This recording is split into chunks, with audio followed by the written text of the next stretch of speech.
আজকে যে সংগ্রহমূল্য নির্ধারণ করা হয়েছে, আমি অনুরোধ করব এই সংগ্রহ মূল্য যেন কৃষক ভাইদের হাতে যায় এবং কৃষক ভাইদের হাতে যাওয়ার জন্য যে ধরনের কর্মসূচি এবং যে ধরনের ব্যবস্থাগুলো গ্রহণ করা দরকার সেই ব্যবস্থাগুলো মন্ত্রণালয়ের পক্ষ থেকে করা হয়েছে।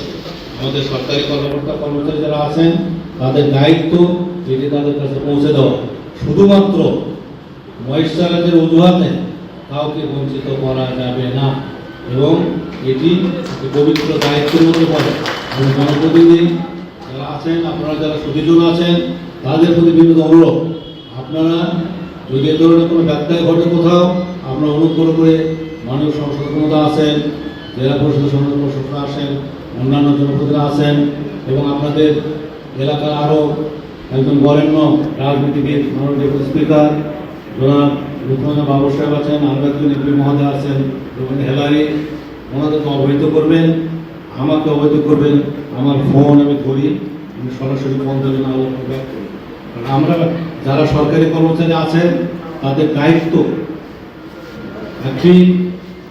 আজকে যে সরকার প্রতিষ্ঠিত হয়েছে, শহীদদের রক্তের উপরে সরকার প্রতিষ্ঠিত, শহীদদের আশা কি ছিল, আকাঙ্ক্ষা কি ছিল, বৈষম্য দূরীকরণ, সাধারণ মানুষকে তার প্রাপ্য পৌঁছানো, এটি আমাদের দায়িত্ব।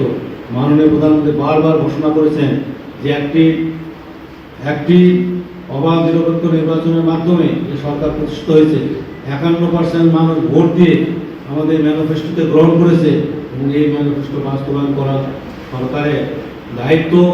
সরকার সকলেই, বিশেষত সরকারি কর্মকর্তা কর্মচারী, তাদের দায়িত্ব বেশি।